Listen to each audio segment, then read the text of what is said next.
good afternoon, or good morning, or good evening, everyone. I'm very pleased to open this seminar. I'm Enrico Letta. I am the Dean of the School of International Affairs, the Paris School of International Affairs. I would like to thank all our students, scholars, for being with us this afternoon, for really an exceptional opportunity we have, an extraordinary opportunity we have, just a few days before the American elections. We will be really very lucky because we are having the opportunity to exchange with someone who is really a protagonist, expert in the transatlantic relations, in American foreign policy, and also who is following what is happening in these very days in the US. She's a great friend of PSIA, of the Paris School of International Affairs, and I would like really to thank her for her friendship and for her leadership in the present job and in the previous jobs. Of course, I'm talking with Karen Donfried. Karen Donfried is the present president of the German Marshall Fund. German Marshall Fund is one of the most important transatlantic organizations. And Karen Donfried was also in her previous life the main advisor of at the White House of President Barack Obama on Europe. And of course, as you all know, her most important today's engagement is being part of the strategic committee of PSIA, because thanks to her friendship, she accepted to be part of our strategic committee. So it is not the first time that she is able to address our students. Her generosity is for us really a very important aspect of our usual activity. She was able last year and 2 years ago to give very interesting lectures to our students on many important subjects. Of course, today we are all very interested in understanding Karen Donfried's point of view on what is happening during this electoral campaign, and also the consequences and the potential consequences on the transatlantic relations, on American foreign policy. I think we have more than 1 hour for our discussion. Karen Donfried will present some ideas in the first part. Then we will open up the discussion, and you can chat and you can write your questions, and I will try to wrap up and summarize questions for our guest speaker. I would like to ask you, all of you, if you wish to send us questions, please do it in a very short way, not long questions, very short questions, and I will be able to take more questions to Karen. I stop here immediately because we are all here to listen. Karen Donfried, Karen, thank you so much. Really, we really appreciate your generosity, and we are here to listen to you. Well, Dean Letta, it is a delight to be with you and all of your students today. And for those of you listening, I had the great privilege of first meeting your dean when he was Italy's prime minister. And I think you are also lucky to have him now leading the Paris School of International Affairs. And it's been a real pleasure to see what he's doing with the school. And I'm just delighted to be with you all today. So we are less than 2 weeks away from the US election now. And it is certainly headline news in this country, and I'm sure it's getting a lot of coverage in France as well. And I am happy to answer any questions you have about the elections. And many of you may have questions that focus on the domestic politics in the US. But I'm going to start and set the stage by talking about the implications of the US election for the transatlantic relationship. And I'm going to play off of the report that we recently issued here at GMF based on a task force that I co-chaired with Wolfgang Ischinger, a former German diplomat who now runs the Munich Security Conference. And the reason that we did that task force is Wolfgang and I were both very concerned about the state of transatlantic relations. And I think we would all agree that the state of that relationship is fraught. And the past 4 years have been challenging years for many reasons. Certainly one of those reasons is that President Trump brought with him to the White House an untraditional view of alliance. And we've seen this very clearly. So, President Trump has a view of alliance that rather than it being something enduring, alliance is based on transactions. And that view has led him to conclude that the United States has gotten a bad deal in terms of our alliance with Europe. And he feels that the United States has been taken advantage of by our European allies. And he's particularly focused on two issues. One is defense spending, and he's very troubled that not all NATO allies spend 2% of their GDP on defense. He also is very unhappy with the trading relationship. And on both of those issues, Germany has become the poster child for what he doesn't like. Of course, on the trade front, Germany runs a large trade surplus with the United States. So we've seen this playing out on the US side of the Atlantic. And of course, in Europe, the European Union has been under tremendous pressure as well, whether it's rising populism, whether it's Brexit, the second largest economy in the EU, deciding on balance it would rather leave the European Union.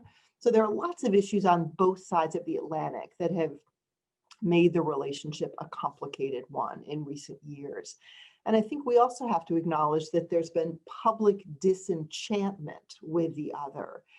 And, I'm really struck by the extent to which many Europeans are disillusioned with the US and US leadership and are desirous of greater economic, technological, and military autonomy from the United States. And you add to all of that the impact of the pandemic, which is both a public health emergency, but also has profound economic fallout for all of us. So that was the context that led Wolfgang Ischinger and me to say, okay, how can we be constructive at this moment? And we were very lucky to get support of a foundation based in Hamburg, the Bundeskanzler Helmut Schmidt Stiftung, to support the task force.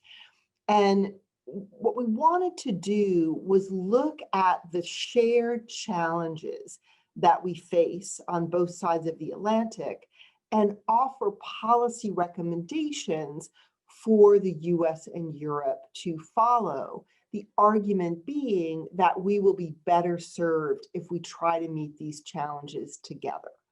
So the first goal was to be a positive force in the world, but if the US and Europe were successful in crafting those common policies, clearly there would be an ancillary benefit for the relationship between the two sides of the Atlantic. So, we wanted to also try to give citizens the sense that government can be effective and that governments on both sides of the Atlantic working together could actually achieve something meaningful, to also try to work against the skepticism about the value of transatlantic partnership. So we brought together 14 really interesting people, a mix of Americans and Europeans from all across Europe. We had a French representative, actually private sector representative, Thierry Doe, the CEO of Meridiam. So we had people from different sectors, different political persuasions, different countries, and had 3 very thoughtful virtual engagements. We thought we would meet in person, but that was not to be. The 6 areas that we explored were, we started out with 5, but we added a 6th, which was pandemics. So it was pandemic, economic recovery, climate, China, technology, and security. And along with these deliberations within the task force, the executive director, Bruce Stokes, interviewed 150 people on both sides of the Atlantic to give more grist to our mill. And from that, we crafted these policy recommendations. And, you know, I would say we thought about, should we identify them as, here are policy recommendations for a second Trump term, here are policy recommendations for a Biden administration. We decided not to do that because we thought, well, why should we pick and choose? Let's just offer these 36 recommendations, and it's up to that president to decide what is appealing. So I would say more that these policy recommendations are on a spectrum of ambition in terms of what an administration would want to undertake.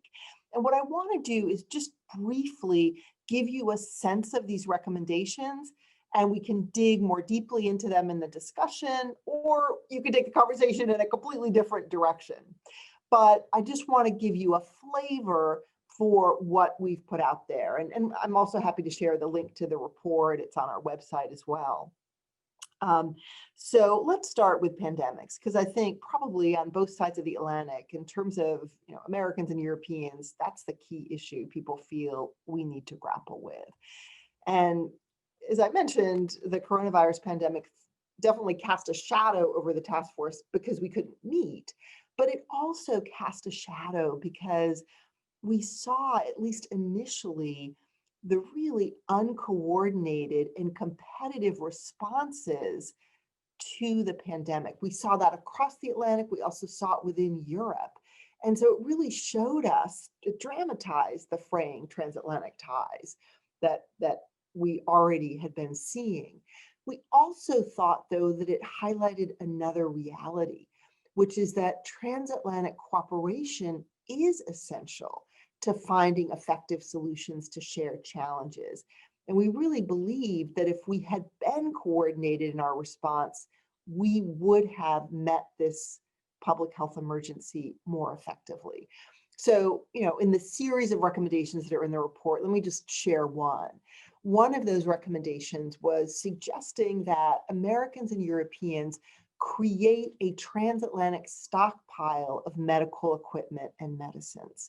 So to better prepare for future pandemics, if we would regularly report on transatlantic production capacity, output, domestic demand, exports and imports of critical medical supplies, and then create a joint stockpile of medical supplies, equipment, and medicines, we would be poised to respond more effectively to a public health emergency. And we are convinced that this is not the only pandemic in our lifetimes, but that in fact, we're going to see more of these kinds of global public health emergencies over time. Okay, so one example in the pandemic field. Now let's go to technology. And technology, we thought, was a really interesting issue to talk about in a transatlantic context, because on the one hand, Europe and the United States have long been technological rivals, but we're also partners. And the competitive dynamics around technology are shifting.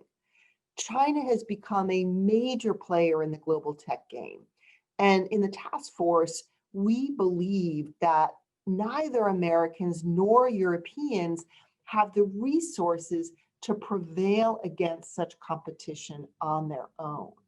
So in terms of the recommendations that we put forward there, one of them was suggesting that we jointly support emerging technology R&D.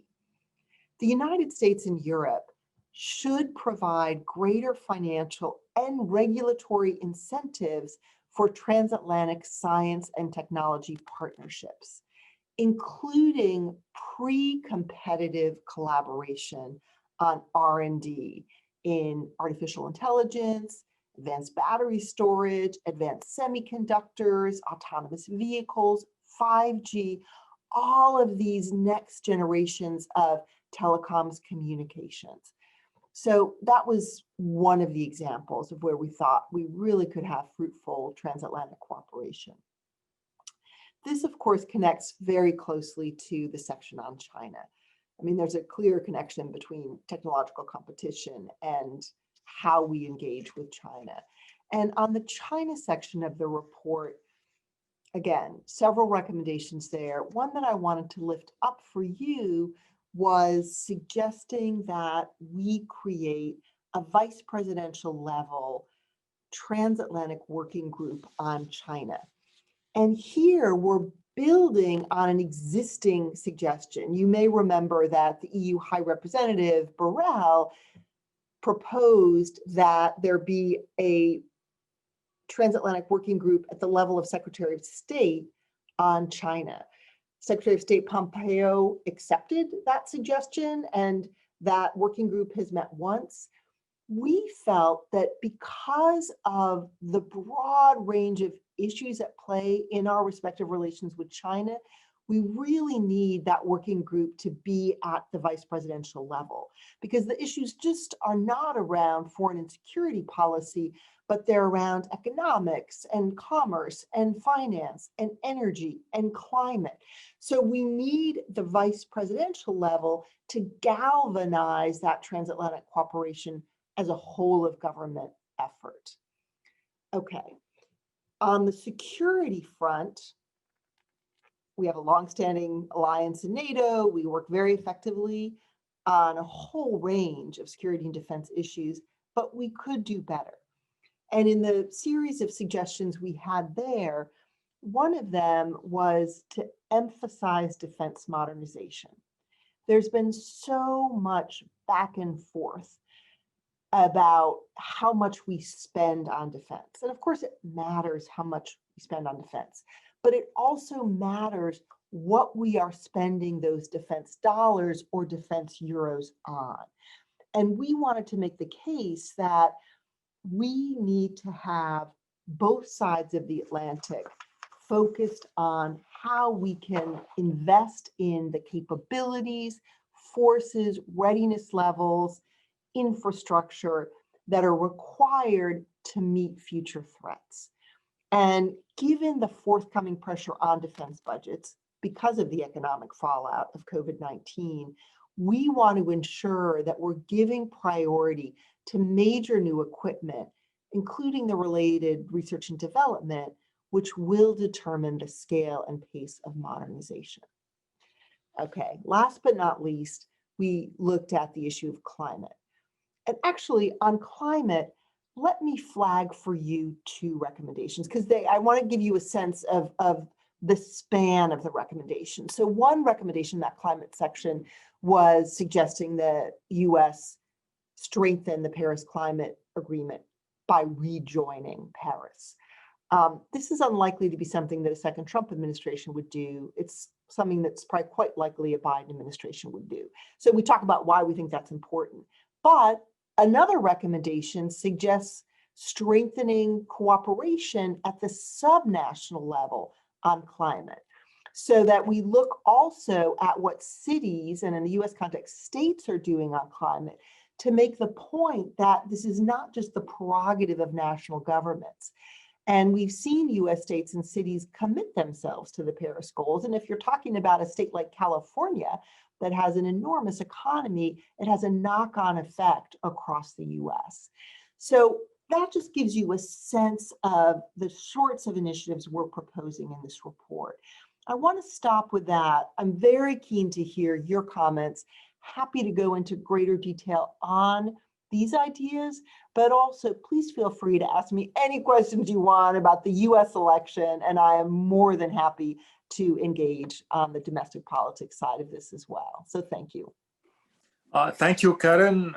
Very interesting, and very interesting also this report, this common report you coordinated with Hischinger. I start with just one general question, and then there are already some questions arriving. My question is about the fact that there's a mood in Europe. I'm listening and I'm hearing many times in the last days this sort of inertial idea that at the end of the day, on many global affairs issues like China, for instance, or other issues like transatlantic issues, burden sharing, at the end of the day, the difference between the two potential next administrations is less important than we can imagine. I don't think that is a correct interpretation of what is happening, but I'm feeling that it's an increasing presence of this approach. So can you elaborate a little bit about what are the potential differences on the main global affairs issues and transatlantic issues between the two administrations that can be the outcome of the elections? Yeah. So interestingly, I would say that is a very French view. Let me start by talking about my perspective on Europe, and then I can talk about what I see as the differences between these two candidates. The reason I say it's a very French view is, Enrico, you will know, and for those of you listening, so GMF is an organization focused on strengthening transatlantic cooperation. The headquarters are here in Washington. We have 7 offices across Europe. And before COVID-19, I traveled a lot to Europe. And I was always struck when I was in Paris, you know, folks in the French government or friends in France would say things like, you know, Karen, you may be a nice person, but let's be honest, the United States has gone bad. This is not just about Donald Trump or a particular US administration. The US has changed. And yes, we French have always talked about strategic autonomy, but we are doubling down on this goal of strategic autonomy because we don't think you guys are reliable. And we don't want to be dependent on you for our security. And we realize we're far away from that today, but this is our goal. Okay. So then, you know, when I would be in Berlin talking with folks there, I think particularly in the Merkel government, I think there are many Germans who find that French analysis quite appropriate and compelling. But I would say the Merkel government is more focused on the view that what we're seeing in the United States is cyclical change, not structural change. So this is the pendulum swinging. It's about a particular US administration. The Germans don't think that post-Trump, whether it's 4 years or 8 years, the US is going to return to where it was pre-Trump. They're not going back to some status quo ante at the end of the Obama administration. But they believe that there will be a more traditional approach to the relationship with Europe, not out of any benevolent feeling toward Europe, but because it is in the interest of the United States. These 6 challenges I just talked about, the US will be better poised to meet those challenges if it's working together with allies. So whereas the French talk about strategic autonomy, I've dubbed sort of the German view strategic patience. And then when I'm in Poland, Warsaw, where GMF also has an office, the Poles look at me like I'm insane when I talk about strategic autonomy versus strategic patience. And they say, Karen, we have a big bad neighbor called Russia. And we Poles are not convinced the French and Germans are going to be there when push comes to shove. So we Poles are doubling down on a US security guarantee. And you've seen that under President Duda. And the Poles have met with some success on that. They feel actually that the US has strengthened its security commitment to Poland. So I've dubbed that a strategic embrace of the Trump administration. And this is, I think, very interesting because where you sit in Europe determines what you see. And that's also really challenging for Europe because this idea of strategic autonomy, I think, needs to rest on Europeans sharing a view, not only of the challenges you face, but how you can best meet those challenges. Okay, now let's think about what's the difference between Donald Trump and Joe Biden. You know, I think if you talk to just about any American who is politically aware, they would be shocked to think that Europeans believe there is no difference between a second Trump administration and a Biden administration. As you know, the United States is a deeply polarized country right now, and Americans have different views not only about domestic politics, but about the US role in the world. And I'm going to play off something I heard last time I was in Sweden. I was in Sweden June of last year. And when I talked about, strategic autonomy, strategic patience, strategic embrace, a senior person in the Swedish Foreign Ministry said, Karen, the Trump administration, what's been so damaging for Sweden about them is that it's taking a wrecking ball to multilateralism. And we, as a small European country, for us, multilateralism is existential. And, what's happening in the WTO, withdrawing now from the World Health Organization, what's happening at the UN, the view of the EU, this is devastating for Sweden. And so this individual talked about strategic impotence.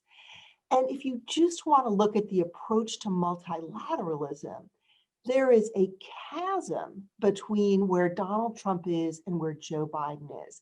And I would think that particularly as Europeans, that difference alone would be really striking in terms of the role of the US, either in being a champion of multilateral approaches versus pursuing an America first or a much more national approach to these issues.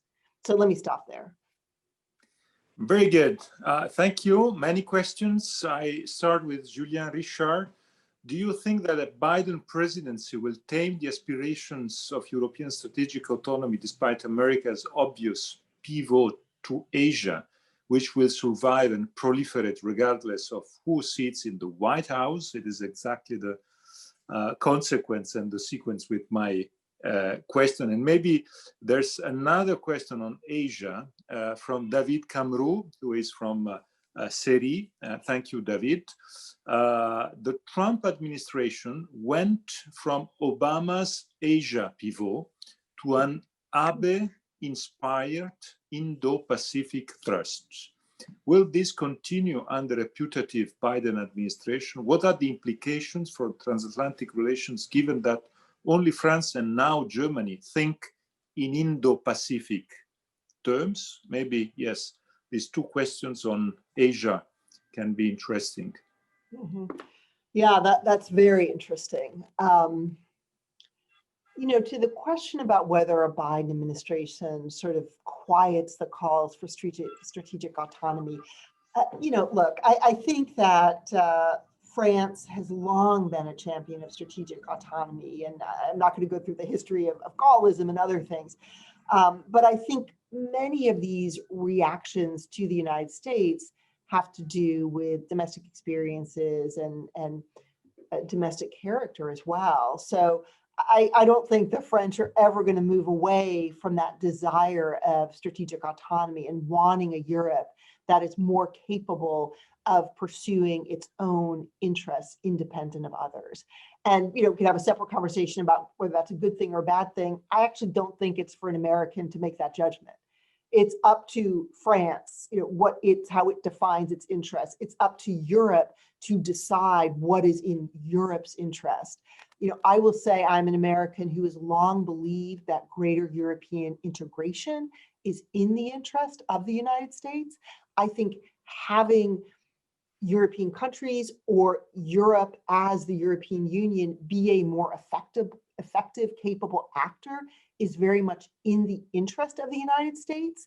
So when I see Europe developing its capabilities, I think that's all to the good. So, that's sort of my entry point to this. I don't think that all of the challenges in the transatlantic relationship go away in a Biden administration, because all of those challenges didn't start with Donald Trump, right? We have a multifaceted relationship, and there are a lot of things we agree on, and there are other areas where we don't agree, and that's natural. And I think that a Biden administration will continue to look to Europe to do more, whether that's spending more on defense, whether it's doing more in Europe's neighborhood. We could talk about what's on that list, but I think there are still going to be challenges and frictions. But I think that the ideology that Joe Biden brings to the presidency, the relationships longstanding that he has in Europe, will mean his approach to our European partners is a very different one. And, when I think about alliance, of course, it needs to rest on shared interests. I think in the transatlantic relationship, it's also been fundamental that it is rested on common values. It also rests on trust. And that trust has really been, in many ways, shattered over these past 4 years. So I do think the trust building is an important piece of what you would see if there were a President Biden. I think if President Trump is reelected, he understandably will feel affirmed in the policies that he has been pursuing. And he will feel that the American public supports those policies. So I imagine that he will double down on the approach he's been taking over the past 4 years. What does this mean about China? China is a really interesting case study of this because it's an issue area where the US and Europe have not seen eye to eye, right? And I would argue that really most European countries have looked at China primarily through the prism of their economic relationship. China has been a very important market for European exports. The United States has had a multifaceted relationship to China. Of course, the economic relationship is tremendously important for the United States, but also there's an important political relationship, a security relationship. Of course, the United States has treaty allies in Asia. So the differences in those relationships has led us to pursue different policies. The place where the US and Europe have long come together was in a belief that an economically liberal or an economically liberalizing China would lead to political liberalization in China. This was very much the thinking behind admitting China to the World Trade Organization. I would say that today in the United States, there is a bipartisan consensus that that was wrong, and that the economic liberalizing China has not become more politically liberal. And there's a bipartisan view in the US that the United States has not held China's feet to the fire on the commitments it made when it joined the WTO, starting with reciprocity. So you see this change in US opinion, and yes, you've seen a change in terminology, the Indo-Pacific, but I think that's important, and it is a different view of how we think about the region. But I think some of these changes that are bipartisan are also really important for us to talk about. You saw in the Clinton administration, in the Obama administration, when this pivot to Asia was announced, our European partners said, well, wait a minute, you're turning your back on Europe. And then you'll remember they changed the phrasing on that. We're rebalancing. It's not a pivot, because pivot suggested you were turning your back to something else. So no, we're rebalancing. At the time, I actually thought our European allies should have embraced the pivot or the rebalance, because of course, China is such a key actor for Europe as well. And the US should be devoting more of its time and intellectual capacity to thinking strategically about what that rise of China has meant and will mean for the US, for Europe, for our other allies. Okay, I think Europe now has really changed in its view of China. And I think that change, I would say actually attitudes in Europe toward China have changed more in the past year and a half than they have changed over the past decade or two. And what has occasioned that? I think whereas Europe really used to see the relationship with China about Europe engaging China economically, Europe reaching out to China in the economic space, the Belt and Road Initiative, BRI, has opened Europeans' eyes to the fact that China is also coming west. And China is coming west and buying up European strategic assets. And that has become quite worrying to individual European countries and to the EU as a whole. The more recent human rights issues around the treatment of the Uyghurs in Xinjiang or what's happening in Hong Kong, I think also has been very concerning, not only to us Americans, but also to our European allies. So you see a changing view in Europe about China.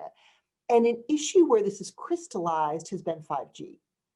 You saw the Trump administration making a full court press in Europe saying, do not contract with Huawei on 5G technology.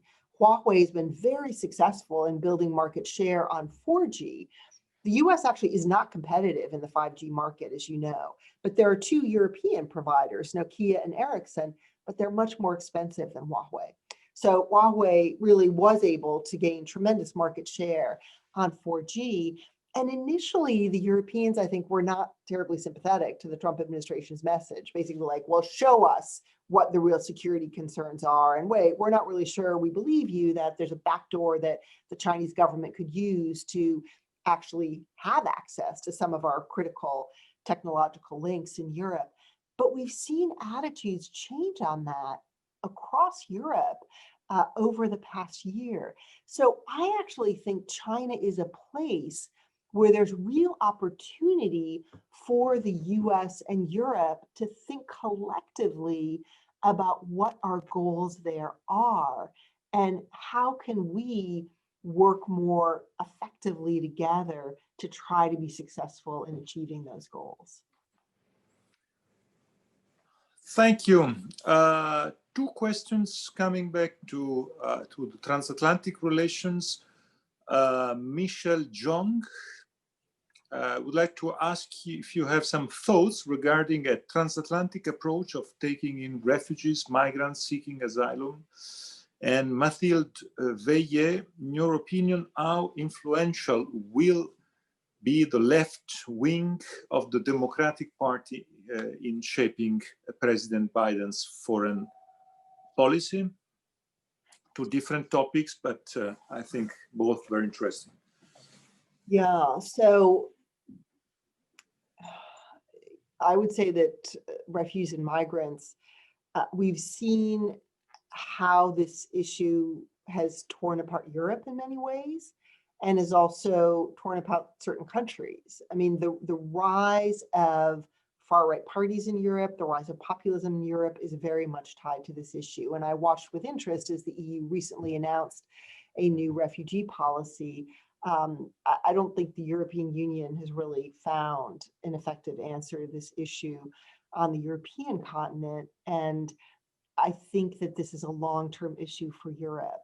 You know, even if the proximate causes of the 2014 refugee crisis, the civil war in Syria and Afghanistan, which still have not been resolved, even if one day those civil conflicts are resolved, I think climate change is going to mean that there's going to be tremendous migration pressure on Europe coming from the South.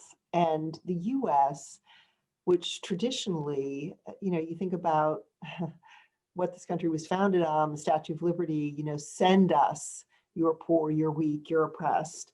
That has not been the message from the United States over the past 4 years. And, you know, in particular, when we see what we've been doing on our southern border, whether it's building the wall or whether it's taking migrant children from their parents who were trying to enter the United States illegally, this has been a very divisive issue in the United States of America as well. I think we have to acknowledge the impact that this issue has on our domestic societies. And we all need to think about how can we make sure that we bring our humanity to bear when we are thinking about refugees seeking safe harbor, migrants seeking a better life. And part of that has to do with those decisions about who we're letting into our countries. Part of it has to do with, are there ways we can deploy our development assistance more effectively to try to build better lives for these migrants in their home countries. I think it is a really challenging issue, but it's one that if we don't come to terms with, it will continue to pull apart our countries. I do think it's an area where transatlantic conversation is important, and it is an area GMF works on. I have some really smart, thoughtful colleagues about this, and we will continue to be an engine for dialogue and thoughtful policy on that issue. The second question, which now goes to US domestic politics about the left wing of the Democratic Party, I have to say it has really been striking in this election to see how disciplined the Democratic Party has been. I mean, as you all will know, the US, because of our electoral system, is a two-party system, right? We got the Democrats and we got the Republicans, and those are catch-all parties, and there are lots of different ideas, persuasions, groupings within those two big catch-all parties. I'm sure some of you heard AOC say earlier this year, AOC being obviously a proud card-carrying representative of the left wing of the Democratic Party, she said, if I lived in Europe, I would not be a member of the Democratic Party, right? I would be a different party on the left of the political spectrum. But no third party has to date succeeded in gaining real traction in our political system. So that's why, the AOCs of America have found their political home in the Democratic Party. They've been very disciplined in the election, supporting Joe Biden. And, this is a really important point about this year's election in the United States. When you have an election where two non-incumbents are running, which is what we had in 2016, right? Hillary Clinton was not an incumbent, Donald Trump was not an incumbent.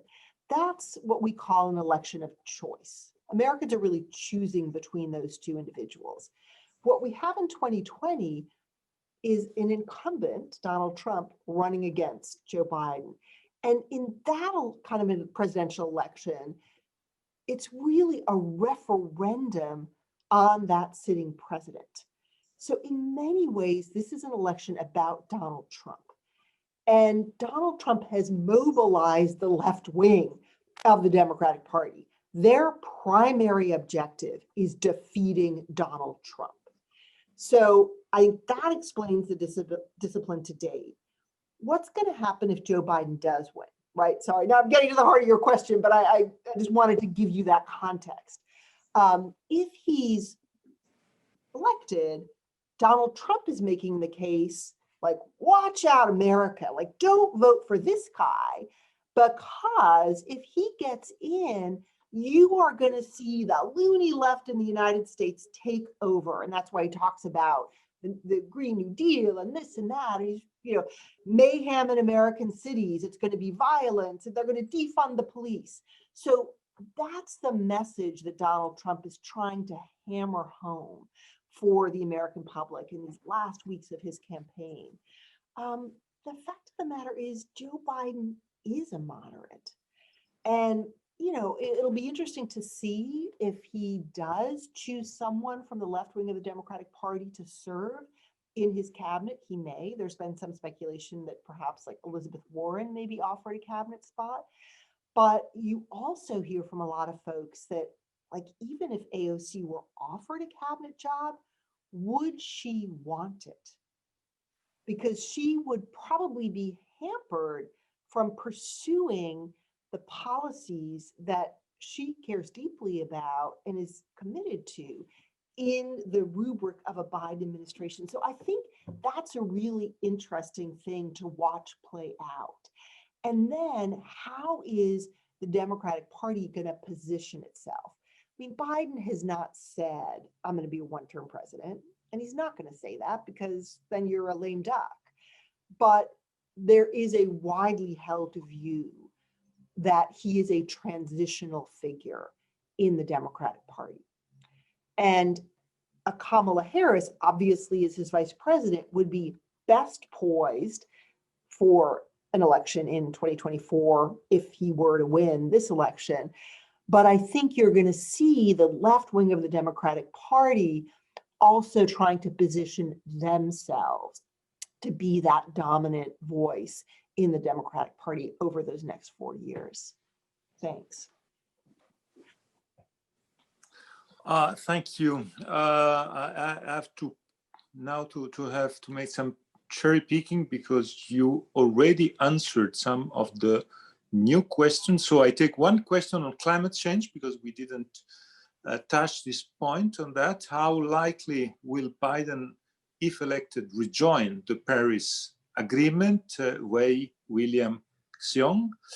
And there's an interesting question about one point that you already touched now, but it's interesting. Guillaume Serrault Almera, and the question is about who will be the Secretary of State in each of those two administrations. I have an idea on who I would like to have in Biden administration, but I don't see. I'm not. I don't want to say anything on that. But do you have ideas on both the situation and what about the first question? So climate change. Let me say that if you look at public opinion surveys in the US, the majority of Americans do believe that climate change is real and that the climate crisis is real. And for many, many Americans, this is not a theoretical issue. You guys have all been watching the fires in America's West that are devastating. And there is no question in the minds of all of the Americans who live in those states that this is because of climate change. You've seen the hurricanes. You've seen these dramatic weather patterns that are leading to floods and destruction in so much of the US. So, just to be clear about that. Now, I also think it is clear that a President Biden would, basically he would have the United States not leave the Paris Agreement, right? Because we actually haven't left yet. So I think that the Biden administration would announce that it does not plan to leave the Paris Climate Agreement. And I think that they would also push together with Europe for new commitments that would be consistent with a goal of net zero greenhouse gas emissions by 2050. And they'd have to then, have a timetable that would allow them to achieve that ambition. So I actually think the Biden administration, is going to go beyond rejoining Paris and really redouble on this challenge because time is racing and we're behind. So I do think that issue would be addressed in a very different way. On the second question about Secretary of State, in a Trump administration, I have no reason to think that Pompeo does not stay. President Trump likes Pompeo very much. They have a good personal relationship. Pompeo has been extremely loyal to the president. I do believe that Mike Pompeo has political ambitions. Clearly, Vice President Pence would see himself is the person who, gets the crown put on him in 2024 if there's a second Trump administration. But Mike Pence will have competition for that. And one of those competitors will be Mike Pompeo. So Mike Pompeo needs to stay in the public view for those next 4 years, and being Secretary of State is a very good platform for him to do that. You saw him decide not to run for the Senate seat in Kansas in this election cycle, which was quite interesting because many people thought he might jump. He certainly would have won, I think, if he had chosen to do that. So for a Trump administration, I think you see Mike Pompeo stay. I would also say another competitor to succeed Trump after a second term in that scenario would be Nikki Haley. She's another Republican, former governor of South Carolina, Trump's ambassador to the UN, who also clearly has political ambitions. Okay, what happens if Joe Biden is elected? Who would be Secretary of State? There are a lot of names being bandied about. Susan Rice is one name being bandied about. You may remember that Barack Obama was very keen to name Susan Rice as his Secretary of State in the second Obama term. That did not move forward because there was a very contentious issue in the US around Libya, and the fact that our ambassador to Libya was killed, and there was a little bit of a conspiracy theory around that, and Susan Rice was in the middle of it. So there was deep Republican opposition to her becoming Secretary of State, and she would not have been approved by the Senate with a Republican majority. I think Republicans in the US Senate still are very critical of Susan Rice. So I think that would only even be possible if not only Joe Biden won the presidency, but if the Democrats flip the Senate and there's a Democratic majority in the Senate. Senator Chris Coons, who is from Delaware, has a deep background in foreign policy, is on the Senate Foreign Relations Committee, very thoughtful. He would love to be Secretary of State. There's obviously a Delaware connection there. You have someone like Bill Burns, who leads the Carnegie Endowment, a very distinguished US diplomat, a career diplomat, who has been ambassador, who served as Undersecretary of State for Political Affairs. He's just a very impressive mind on foreign policy. His name is talked about. There's also speculation that that might be a position where Biden would take a Republican and try to make the case that he is the president for all of America, and therefore he is open to a Republican like perhaps a Mitt Romney stepping into that position as Secretary of State. So there are, and I could go on, but I don't want to, I'm never sure there are other questions, but let's just say there are lots of names that are in play for Secretary of State if Joe Biden wins. And what's important for you to know is all of those names I just mentioned are people who are deeply steeped in US foreign policy. They understand the importance of the relationship with Europe, and I think would be champions of the transatlantic relationship. Great. I would like you to focus on one question now. It's from Veronica Saletti. The question is about the electoral campaign in this very period. What do you think of the electoral campaign and the debates of the last few weeks? Do you think that the image of American politics is damaged and has lost quality? I definitely think the image of the United States has been damaged by the nature of political discourse in this country, by this whole question of fake news and alternative facts, by the way that we have managed so poorly the pandemic. This is the country that I was listening to an official from the World Health Organization who was saying, it's the United States who taught the World Health Organization and much of the world how to practice first-rate epidemiology. And the United States, arguably more than any other country, has the ability, the capacity to manage a pandemic well. So, you just look across all these indicators, and I think that there's been a really negative impact on how the rest of the world sees us. And the nature of the political discourse has certainly not improved in this election campaign. And I think restoring respect for each other is a really important place to start after the election. There are always going to be disagreements in politics. That's kind of the idea, is that you have smart people who look at the same problem and come up with different solutions.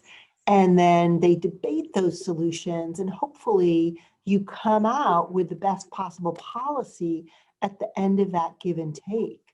But if we've lost the ability to disagree without being disagreeable, we are not going to heal the partisan rift and the polarization in this country. And that is the starting point for the US playing a positive role in the world. Good.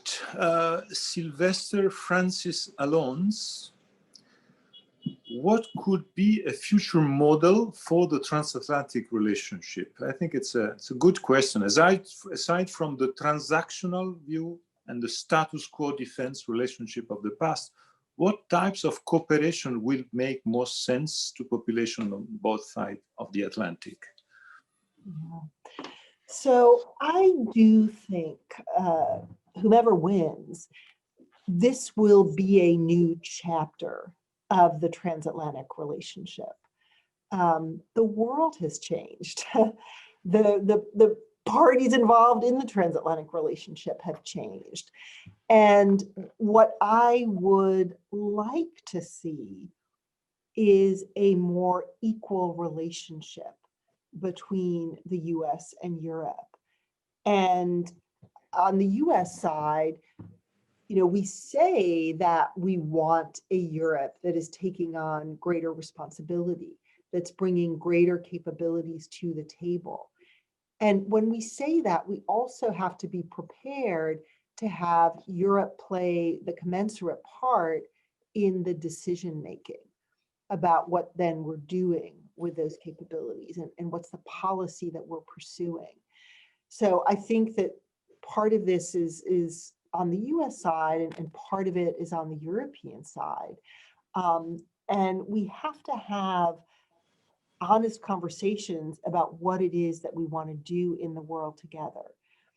And I think some things are easier than others. So when we talk about something like a pandemic, I think we probably pretty quickly could agree that, okay, if we don't want to be reliant on supply chains from China for personal protective equipment, and maybe we don't think the answer is just the US or Germany or France producing nationally PPE for their countries, what's a thoughtful way of doing that in the transatlantic community?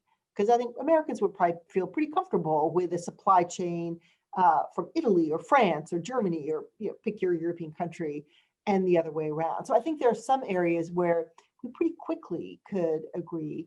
And there are other areas that will be much more contentious. Take something like Iran. I do think a Biden administration would want to engage on Iran again with its European allies. I think the Biden administration would want to talk through, is there a way to re-engage around the JCPOA?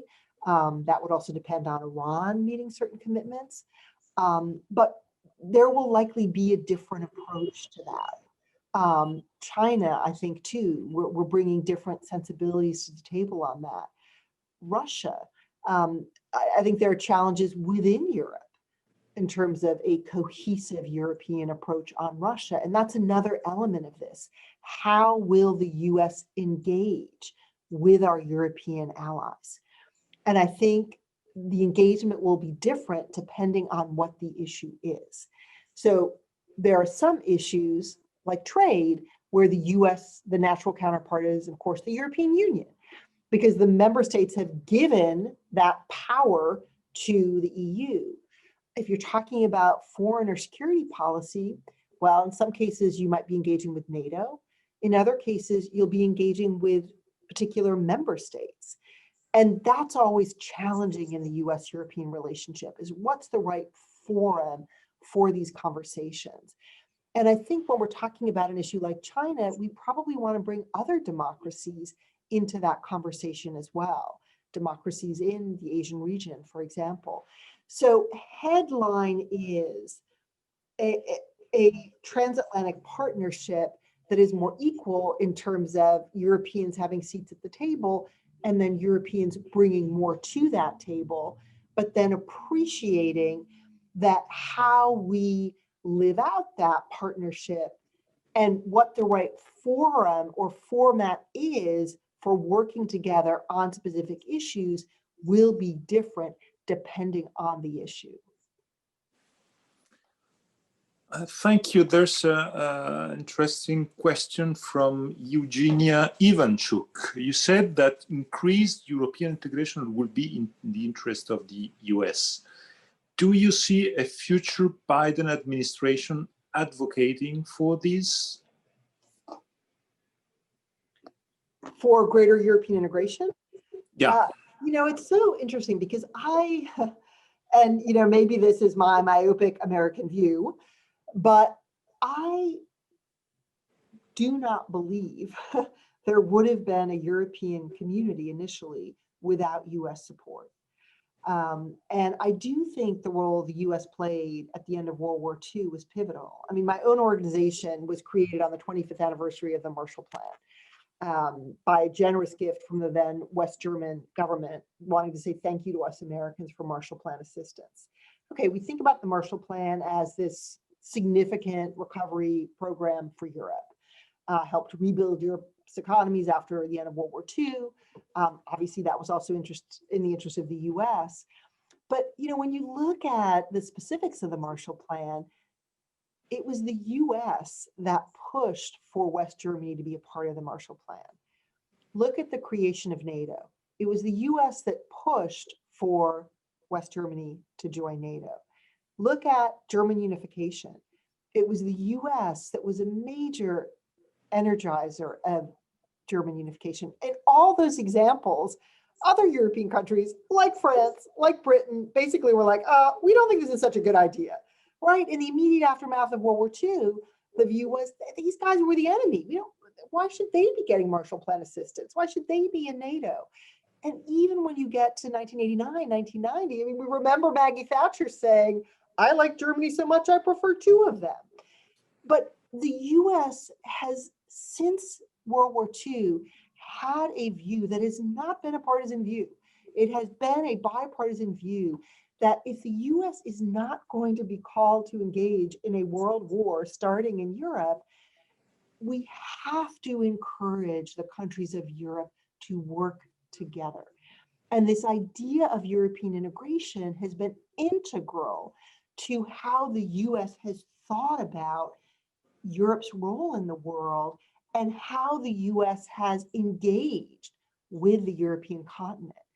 Now, you take that up to today, I think that has been true up until the Trump administration.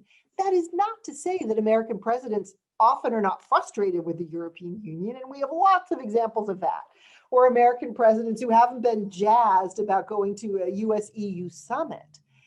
But this deep belief that it is in the interest of the US for the countries of Europe to cooperate closely and integrate to the extent they want to integrate. I mean, we're not writing that agenda. It's up to the countries of Europe to decide what it is they want to integrate around, whether that's economic policy, trade policy, foreign and security policy. Well, that's up to Europe. But the belief that that cooperation was good for the US has been there, I would say, up until the Trump administration. I mean, Donald Trump is the first US president who has said things like, the EU is worse than China, only smaller. He really does, he's talked about the EU as a foe of the United States.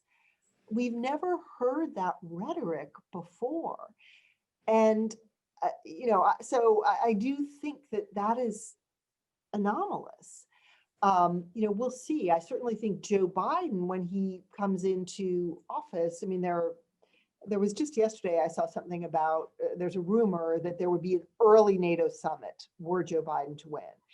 And I'm assuming that's because Joe Biden is very keen to reaffirm the US commitment to NATO and to Article 5.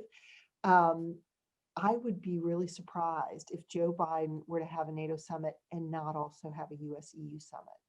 So I think you're going to see that same desire to reaffirm the transatlantic relationship, including both of these institutions that have been so key to the US relationship to Europe in the post-war period.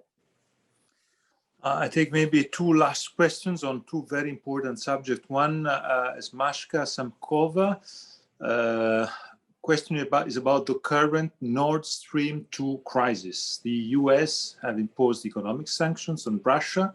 Germany now has to choose between supporting US sanctions or continuing its relationship with Russia. What do you think will be the German policy response? And I have to add also, there's this Navalny case today that is, of course, it's matter. And Nada Petrovic, do you think that a future Biden administration will promote structural change in favor of minorities? So a completely different in domestic American politics. Two different questions. Mm-hmm. Nord Stream 2. So Germany has been very clear in its stance on Nord Stream 2. Angela Merkel has supported Nord Stream 2 throughout. The US, and this has been a bipartisan policy, has long been critical of Nord Stream 2, feeling that it is not in Europe's interest to deepen the energy relationship with Russia.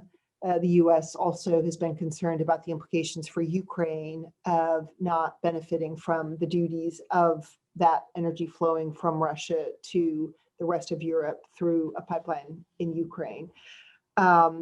We've seen this stalemated for quite some time. As you know, there were EU approvals or approvals needed from EU member states that were important for Nord Stream 2 moving forward as well. And I believe all of those approvals have been issued, save one. The US has continued to speak out against Nord Stream 2, but at this point it's almost completed. You have seen US senators speak about putting additional sanctions in place against Germany, including against the city or town in Germany where Nord Stream 2 will end. So there's very heated rhetoric in some corners in the US on this. But the point that Dean Letta mentioned is a really important one, which is how the poisoning of Navalny has affected the debate in Germany. And it was very interesting to me to see that serious German policymakers, in the wake of the evidence becoming clear that it was Novichok that had been used to poison Navalny, and therefore the line was pretty direct to the Russian government and to Putin, you had serious people in Germany saying, okay, now is the moment to stop Nord Stream 2. If we want to live by our values, then this is the move we need to take. It is not at all clear that Angela Merkel is on that same page, but it's an important debate that's playing out in Germany right now. We'll see what happens on the German side. I think how this is played in the US may well depend on whether it's Trump 2 or Biden 1, because there may be different approaches to how to manage an issue where there's just a fundamental disagreement between the two sides of the Atlantic. And I think there might be another attempt for a diplomatic solution in a Biden administration rather than necessarily slapping on debilitating sanctions on Germany. And we would have to see what a Trump 2 administration would do on this. I mean, the president has spoken at various times about putting in place more debilitating sanctions. We know that he essentially has implied Germany is in Putin's pocket. And he's spoken publicly about that because of the stance on Nord Stream 2. So that's going to would continue to be a very contentious issue, certainly in a Trump 2 administration. On the second question about, what will we see if there were a Biden administration in terms of structural change with regard to minorities in the United States? Let me begin by saying that we talk a lot about the COVID-19 pandemic. What became very clear over the past several months in the US is that there's a second pandemic in this country, and it's a pandemic of racism. And it took the distressing and tragic murder of George Floyd to make that visible for a lot of Americans. But that case, together with several other that you'll be familiar with, galvanized a tremendous protest movement in the United States around Black Lives Matter.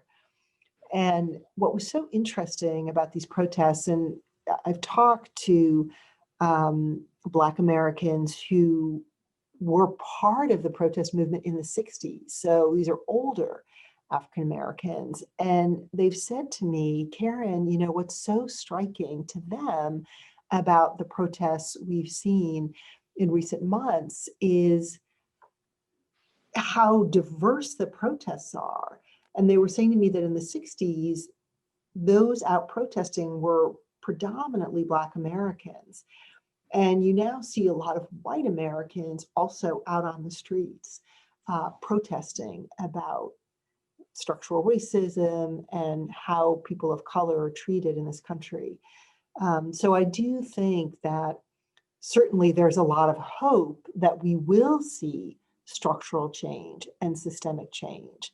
And, you know, Joe Biden, in choosing Kamala Harris as his vice presidential pick, I think was sending a message that this is a moment for a woman of color to be on that Democratic ticket.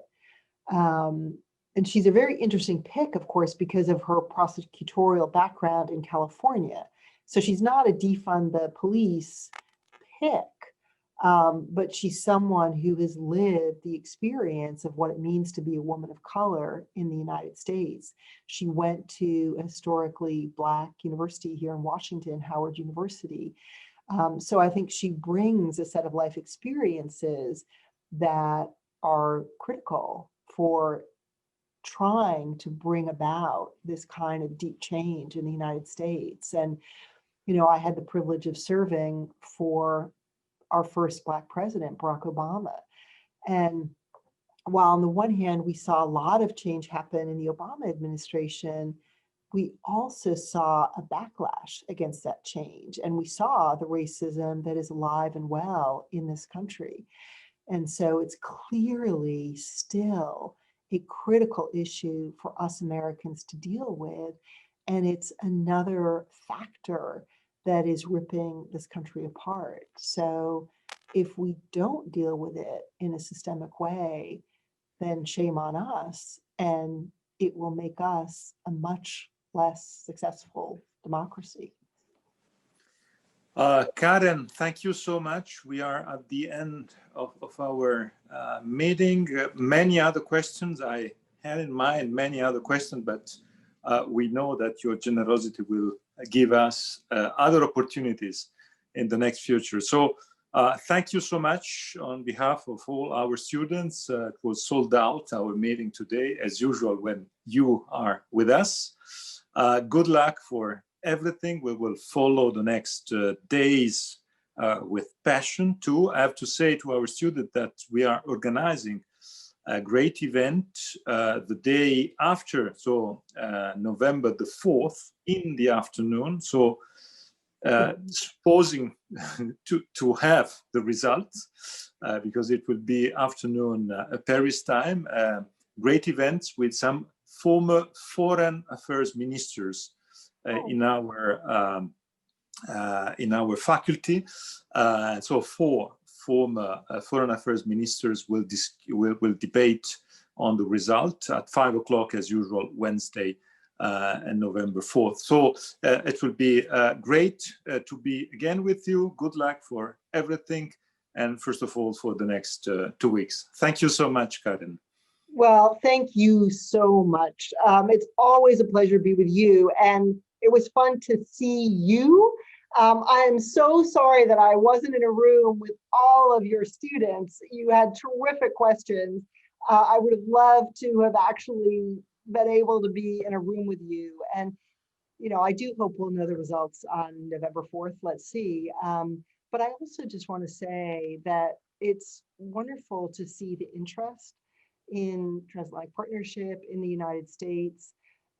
You all who are studying right now at the Queer School of International Affairs are going to be the ones who carry this relationship forward. And I do believe that each of us has agency within our own societies, but also in terms of these international relationships. And I just want to applaud you for your interest in foreign policy, international affairs. And I'm going to look forward to see what all of these wonderful graduates of the program do and how they help make the world a better place. So all the best to you, and thanks so much to your dean. Thank you. Bye-bye. Ciao. Thanks a lot. Ciao.